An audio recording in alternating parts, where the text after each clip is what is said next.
Hi, everyone. Thanks for joining today. We're going to be chatting with Sherri. She's with US Bank and was given to me as a contact from the Brokery. I contacted her actually a few weeks ago and had a great conversation just for myself to get more acquainted with the process of buying a rehab home or scraping and rebuilding. And she was just a wealth of knowledge. So it got me kind of thinking that there's a lot of properties out there right now that are just sticking around on the market. And it's because the mass buyer population out there just doesn't have the time, or maybe they think they don't have the capital resources to actually do the project itself. So we want to kind of bring it all together and maybe explain the process in a better way, because it is an approachable, attainable project. And it's a way that you could create instant equity in your properties, and is a way to invest in real estate in a different way. So hope this is very helpful. It is one of kind of a series that we have going on about remodels and new construction.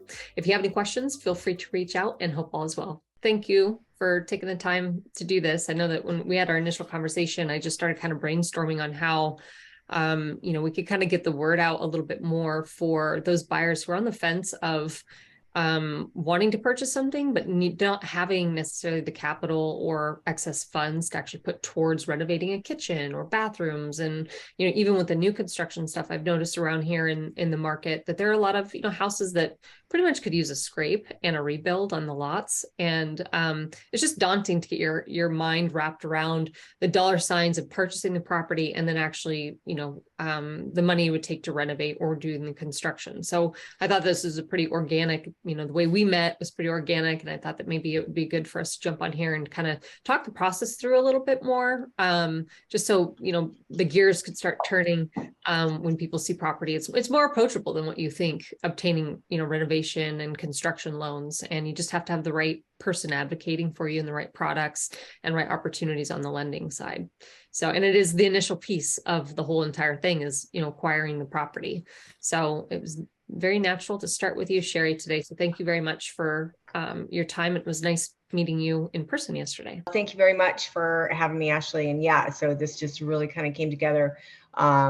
I do all kinds of lending, and one of my favorite things is the construction piece. And I think I sent you out an email that kind of outlined, hey, we just changed how we're doing our construction, in that we can now go off of the future completed value appraisal for the property, for the project.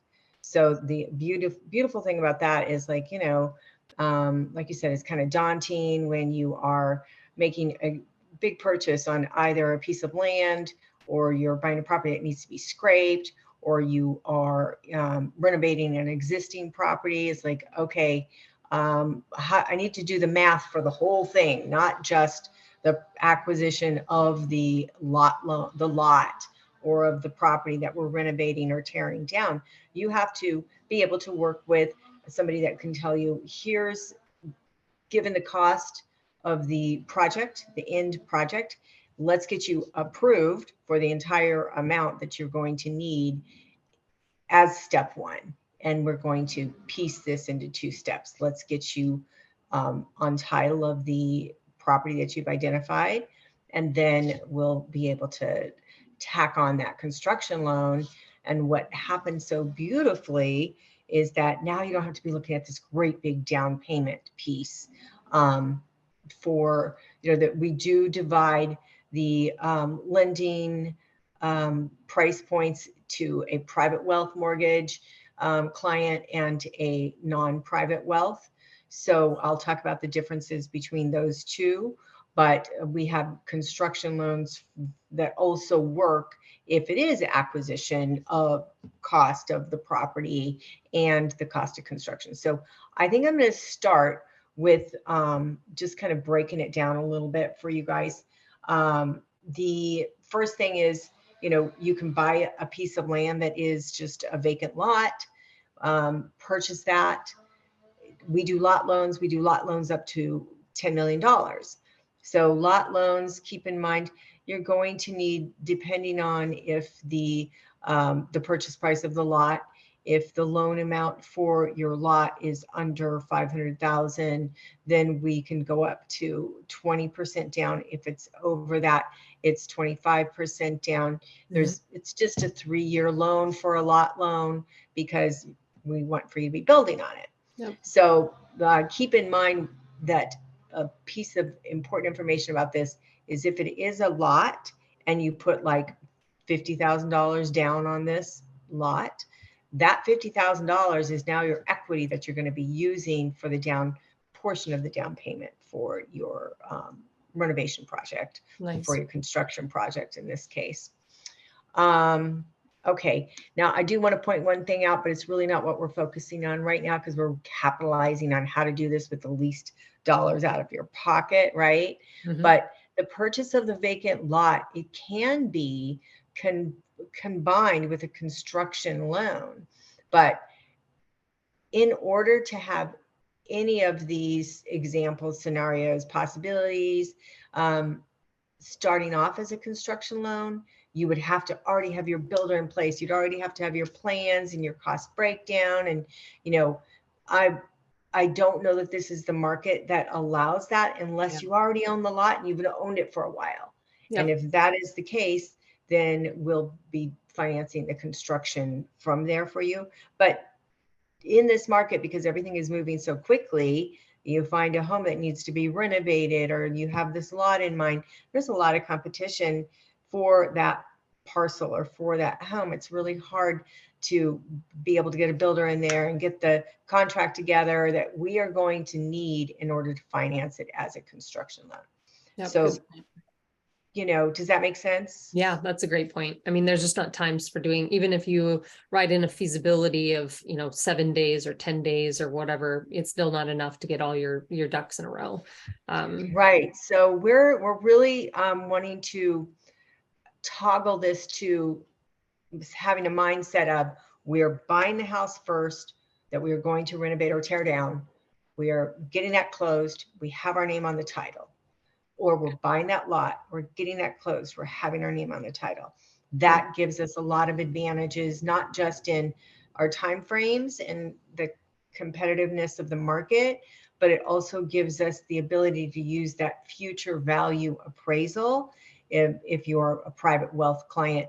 And I'm not going to dive deep into the private wealth client thing, except for I will say, you don't have to bring any money to the bank. That's not what it's about. It's about how much equity you have in the property you're building, how much equity you have in the current home that you own, what your assets look like.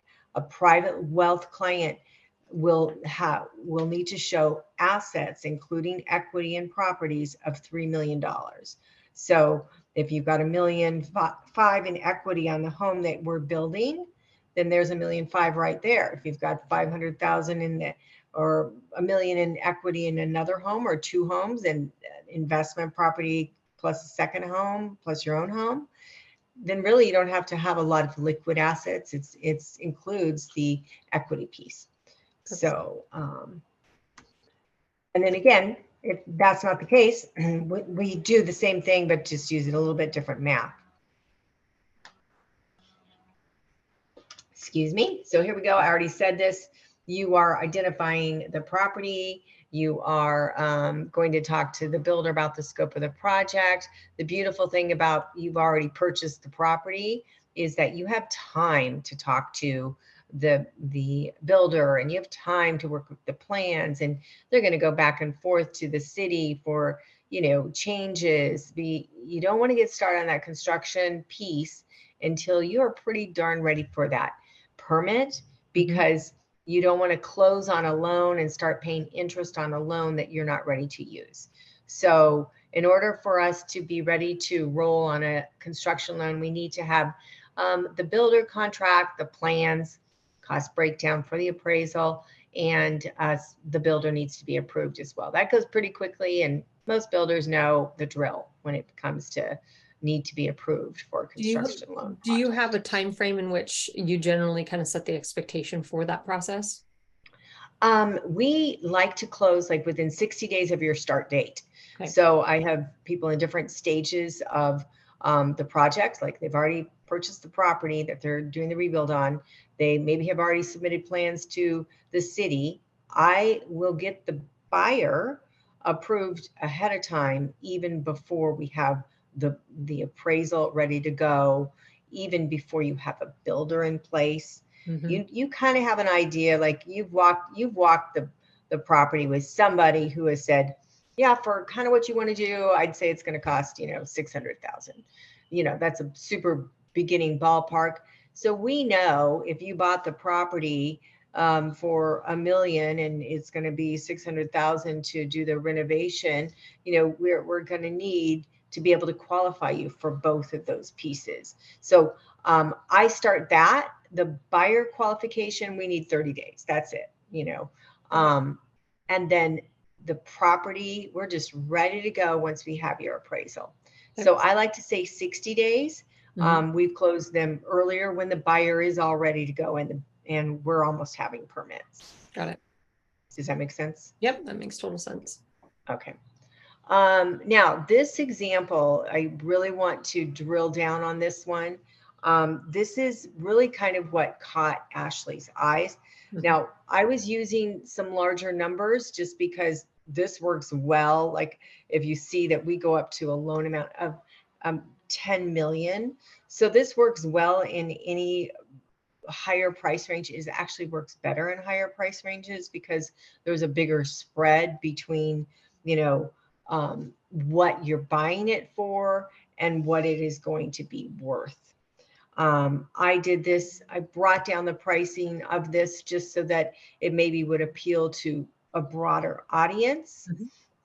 This again is the private wealth loan program, but the numbers that I'm using here, I believe what I introduced to Ashley were more like purchase the property for $3 million, do a $1 million construction. Then the future value of that project is $6 million. Then you do the math based on that. But it all works the same. Just whatever your numbers are, just we can plug those in. So in this case, we've identified the property that we want to buy. It's $1.5 million. So you've put 20% down. Now, side note, you don't have to put 20% down for the $1.5 million property. You could put less than that. We've got programs that are 15% down. They're good programs on that one. I love the one that goes to $1 million. It's 10% down and there's no mortgage insurance. It's perfect. But for this example, I just put 20% down. Perfect. So your initial down payment on this was 300,000. Now, real life, let's say that this was a property that, you love the location, you're going to rebuild on it. You're still living in your existing property and you're now meeting with your builder. He's putting together the plans, you're taking your time to get whatever you need after you have closed on this $1.5 million purchase. Okay. So you're now to the point where you have the builder's plans and contract. You're going to give those to us and we are going to order the appraisal. So in this example, the cost of construction for this home was 700,000. Now, Ashley asked me about an example of a scrape. It doesn't matter if you scrape it or if you're just building onto it. The key thing in being able to use the highest value for the future appraisal is that you have already gotten your name on title of the property that you are renovating. So that would be opposite of buying it with a construction loan. So in this case, we've decided it's going to be 700,000. So because we are doing the future value on this, we've submitted the plans and the future completed value of this one was $3 million. So you are allowed to do a loan amount. And again, the best way to look at this now is, I don't know how many of you have done cash out refinances, but you've purchased your property for $1.5 million and you want to cash out refinance. You've waited around, the property is hot, the appreciation has been really hot. So now your home, when you're ready to do the cash out refinance, is worth $3 million.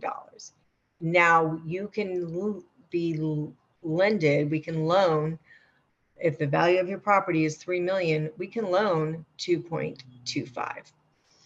Now, the thing is, and that is the 75%. The thing is, it's easier to think of this as being a cash out refinance, because if you can get the 2.25 and you only need the 1.9 for your current loan amount, we're going to pay that off just like a cash out refinance, the 1.2. We're going to add what you want to pull out, which is 700. And in this case, it's for construction. Your new loan is $1.9 million. You don't need $1.9 million in this case. You need only, or you do need $1.9 million. You don't need what is available to you, which is the 2.25. Gotcha. So the way that this math works, you would not have to put any additional down payment. So as long as that number, the cost of construction, your total financing number is less than the allowed construction loan amount, then there's nothing else that is. Well, and it's a little more than that, because the cost of construction and the going off of the future value. I think you said that. So going off of the future valuation, which is hot off the press, that is why we can do this with no additional down payment. Nice. Otherwise, you would have to go back to doing an acquisition plus the cost of construction, which I'm going to go through that because not everybody has $3 million worth of net worth and that they want to build a home. Gotcha. And we still have very aggressive loan to values for that. But this is kind of the sweet spot. So now what you've done is you are financing this $1.9 million. We've gotten you approved for the $1.9 million. You don't want to be just approved for the $1.2 million. That is not going to help you when you get a construction. You would be in a situation where you're stuck with a house. You don't want to move into it because it's dilapidated. It's not what you want. It's going to cost $700,000 for construction, and you haven't been approved for that. So this is why you really want to work with a team that is used, does a lot of construction, because why do the project if you can't swing the final loan amount of $1.9 million? So now you've got $1.9 million that you can use for construction. We've paid off the $1.2 million. So here's your $700,000. Now, your payments are not going to be based on this final figure. Your payments will increase from this figure because we paid this off just like a cash out refinance. And then we, little by little, you did the demo, and then you did, the slab. You're doing things that are building on this start loan amount. So you might have another $50,000 for a draw. So now you're paying interest only payments. That's for the construction, interest only payments on starting $1.2 million, $1.250, $1.3 million. So it's not until the very end of the construction period that you are paying on this total loan amount.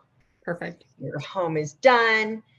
And then you don't have to get out of this loan. If you want to stay in it, you can stay in it. Okay. And so just because I don't think we saw when you highlighted the total loan amount we're talking about is the 1.9. Right. Yep. 1.9. Yep. So that's what you're ending up with. Now, if the cost of construction, this never happens, is less than $700,000, then let's say it's $600,000, then your final loan amount would be $1.8 million. Okay. So let's say that you've locked your rate in. We all know that rates are high right now. So you've locked your rate in, it's 6%, it's 6.5%, whatever it is at the time that you're ready to go into the construction. It's going to be that interest only, so it's not as painful during the term of your construction. Boom, you're done with construction. You've got the certificate of occupancy, and rates have dropped. Well, let's not stay in that loan at 6.5%. Let's get you out of that and refinanced into whatever current rates are. Or rates are at 7.5. So you're pretty darn happy that you're in your 6.5. So you don't have to refinance. This is called a one-time close construction. So you don't have to refinance out of it if you don't want to. You can stay in that loan. You can do an arm. You can do, I mean, my buyers right now that think, oh, this, interest rate thing is going to turn around. Let's just get an arm because we want to refund. We just want to have lower payments and, refinance when the rates go down. I don't have a crystal ball. I don't know. We all hope that they will come down soon. So any questions on this one, or do you want to wait to the end? You know, honestly, that was a really good breakdown. Like I said, if anyone has a question, pop it in the chat, but I think you talked through those figures and now I'm understanding them even clearer. Okay. I mean, it's math and it's what, I try to break it down for my clients. I try to break it down and we discuss it. Yep. So that it really does sink in and it does make sense. But I do find the best way to look at a construction loan is just framing it in your mind like it's a cash out refinance. I will just ask you. Yeah, sorry, go ahead. No, go ahead. So we'll just ask, so that allowed construction loan amount number is based on the total amount, the 3 million, but that was a percentage. What was the percentage on that to come to that 2.25? Okay, so that is 75%. 75%. Good. Okay, got it. So you can see on the matrix, like depending on, I think I know I have the next slide up, but depending on your loan amount. So if it's a smaller project, 10% down to $1 million. So 2% down to 2 million. This was over 2 million, under 3 million, so you're 75%. Perfect. Yeah, and you can definitely see the spread gets larger, I guess, as you have more. Higher the loan amount, lower the loan to value, but it kind of does work because if you're doing a project that needs a loan amount of 5 million, what we've done is that we've looked at the future value. I have one exactly, real close to these same figures there. It's in Florida. By the way, I do loans in every state. So this happens to be in Florida. The acquisition price is 3.5. They're doing like a $2 million construction. They're going to end up at 70% loan to value. Most lenders will not even go over 3 million for a construction loan. Mm-hmm. It's really hard to find a lender to go over 3 million, but we have a huge custom construction department. Gotcha. So,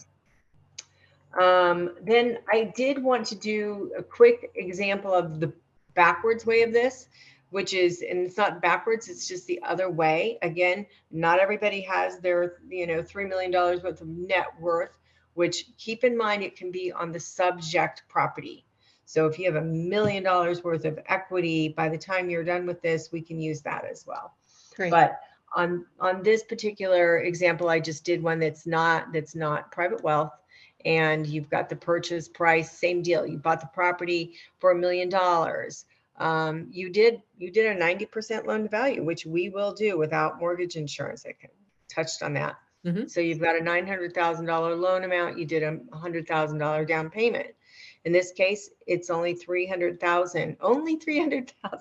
That's a lot of money. So it's $300,000 for the renovation or construction, whatever it is. So you are starting with a loan amount of $1.2 million in this one. And when I say start, it means that is your total loan amount. We are paying off the $900,000. We added $300,000 to it. So now you've got $1.2 million. Okay. Now, the difference on this math is we start the loan to value. If you can see the box with the matrix for the loan to value going up to 3 million. If not, I'll go to the next screen. Yep. But we start at the value being your acquisition price, which was $1 million, and the cost of construction, which is 3 million. Mm-hmm. So 20% down is what is required, which would be 260,000. But since that you already put $100,000 into the purchase of this, the acquisition, your additional down payment, because we are not using future value, we are only using the construction cost plus what you bought it for to do our math, to do 80% loan to value gives you this loan amount. Okay. You need this much. So Okay. there's a deficit Deficit. of 2. Yeah, Yep. there's deficit here. So we are going to reduce what is due at closing by what you've come out of pocket. So this is, you don't have to have the high net worth to do this. Okay. So can you walk through again? So you're reducing then the total down payment by 100 grand or 160? 100,000. We are reducing it by 100,000 because that is your equity position. Yep. So in order to do a $1.2 million project, you have to be able to do this with 80% loan to value. You are going to have to be coming in. Okay, so it's 240. Yeah, I did the math wrong. It's 240. You need a 240 down payment. You've already got $100,000 down payment equity when you bought the home. Yep. So we're going to subtract that. So this should be 240. So you'd be walking down when you're closing this loan. It's 140,000 is what you. 140, not 160. Yeah. Okay. All right. Okay. Well, that makes sense. And then here's the matrix that goes with that. So, you know, it's much different because it goes to 3 million. The loan to values, we were at 90% to a million on the private wealth one. This is 90% to 625. Now keep in mind the primary, this is actually, we do this for primary and second homes, no investment properties. So this isn't for the spec home buyer, but, you know, you're not going to be living in the home while you're constructing it. So you have your primary residence or you're renting someplace. This is going to be, once it's completed, you can have a 12 to 24 months. We do go up to 24 months construction period, which is unusual. It's normally like 18 months. In 2 years, you're planning on moving in it. That is your plan, but you've already closed on this construction loan. Okay. So you are going into this, you need to go into this as a primary or a second home. Got it. So I just wanted to touch on this because I get a lot of questions like, okay, gosh, I already know what my payments are going to be for I purchased the property for, you know, $1.5 million, and I know what my payments look like for that. Now I'm going to add another $700,000 or $500,000 for a construction loan. What are my payments going to be? I did touch on this.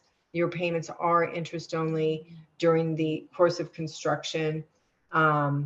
Then you'll also pay your property taxes and insurance. It's kind of a construction insurance. And then at the end of the phase, the interest only period stops. If you stay in that loan, it gets amortized over the remaining term. Okay.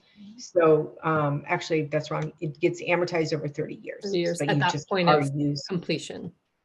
Gotcha. Yeah, you've already, if it takes a year to build, you know, it normally takes longer, but let's say just to make it easy, it takes a year to build.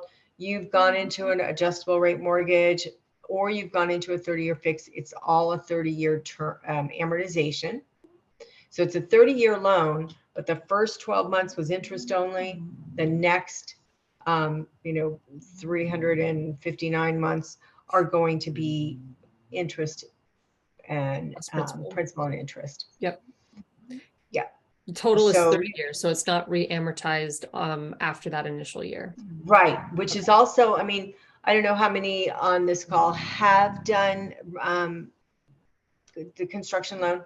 Most often, whatever period it took to build a home, if it took 2 years to build a home and you stay in that interest rate, your amortization is going to be 28 years instead of 30 years, which it brings your payment up, you know. It does. Yeah, so that's really the most important part about that. We work with the builder for the draws.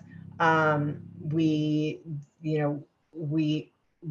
anticipate this ahead of time. So the only reason why I stuck this in here is that a lot of times my borrowers will say, well, how do we get the builder paid? Well, you don't have to worry about that.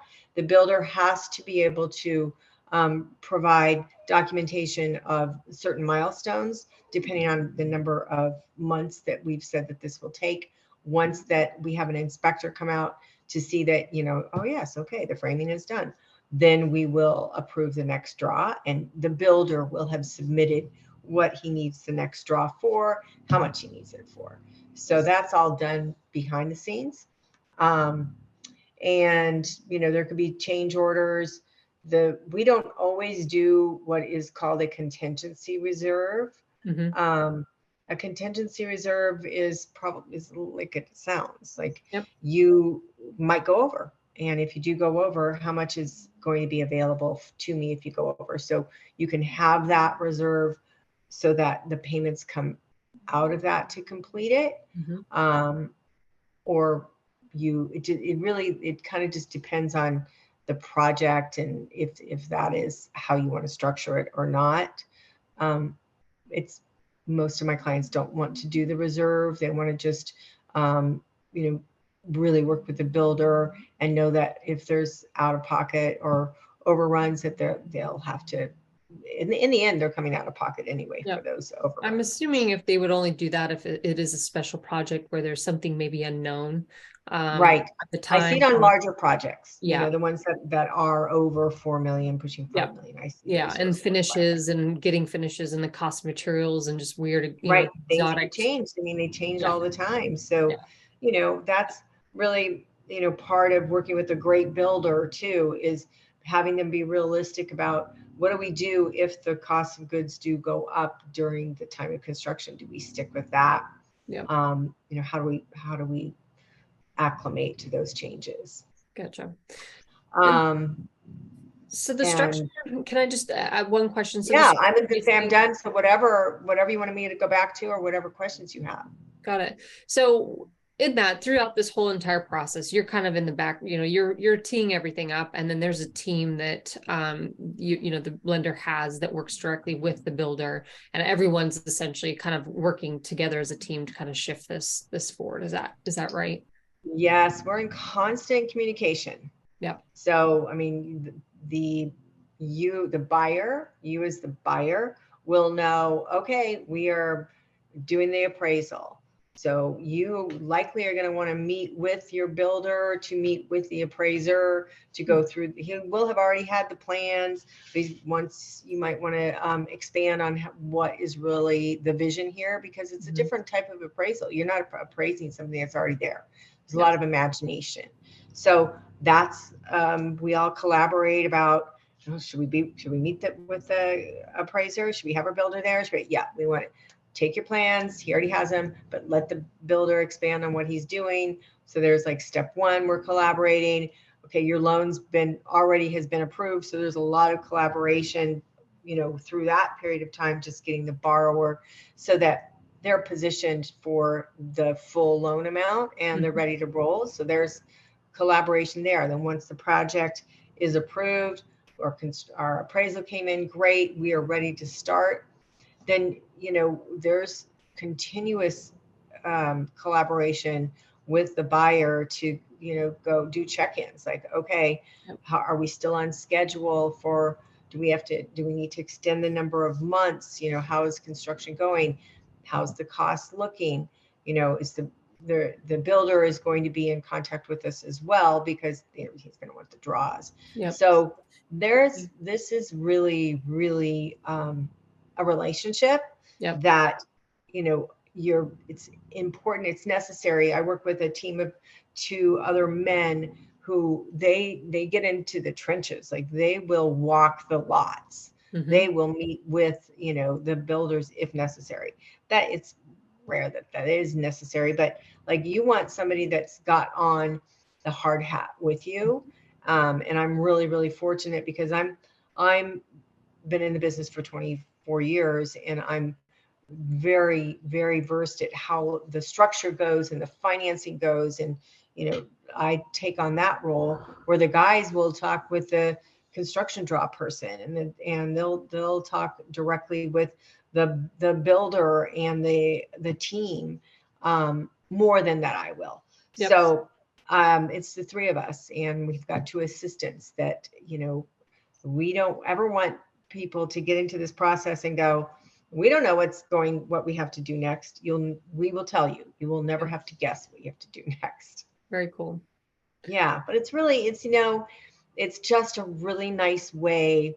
It's super hard right now. It's not like there's a lot of homes on the market still. There's still just a a deficit of available property. So it's become more and more common for our clientele to be a higher percentage of those individuals that they want to find a home that is in the best location, but it may not be the perfect house for them. Yeah. And there's just not that much on the market. They are going to want to do a renovation.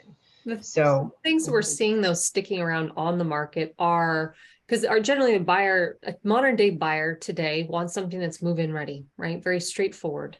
I think it's the product that is staying on the market longer is the product that has has been dilapidated, needs a lot of updating, or maybe it's like halfway updated, but obviously the bathrooms have not, and there's like systems that need to be like a whole thing. And so I think those get overlooked and they stay on the market a lot longer. And then those become actually good opportunities in this type of market for buyers who have the appetite to go through this process, to snap them up at maybe prices that are less than what their list price is, get a decent deal on it given the market conditions, and then go through this process of adding instant equity into their property by doing the renovations or right. construction. So it's a unique time. It is hard to be able to you have to act quick and be committed to the process, I guess. But I think that there are opportunities out there for sure that are being overlooked by the mass general population that's out there buying. Exactly. Yeah, I feel the same way. And that's really where you come in too, Ashley, because you're able to assess the property as is. Like, are we overpaying for this? Or once we add the improvements, is it going to appraise? So it really does become this team. Like, okay, we don't want to buy an overpriced home and then think that we're going to be able to put, 800,000 into it, and it's going to the future value is going to be there. I mean, you are the piece that is like, this is the identifying the property. This is a great property to do this with, or this is not a great property. It's overpriced.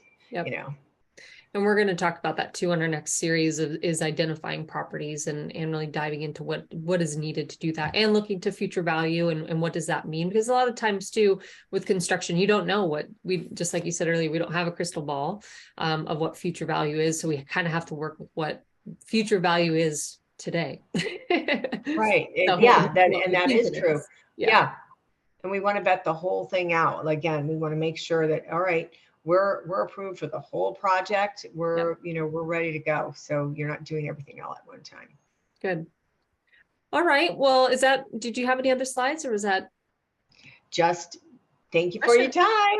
All right. I don't you've got all my contact information, Ashley. You can share that with whomever it is on the call that is interested in maybe being pre-approved, knowing a little bit more, wanting to plug in, I do scenarios all the time. Let's plug in your exact scenario of purchase price and the cost of construction and go from there. You're not wealth qualified, or you are wealth qualified. You're not sure if you are or not.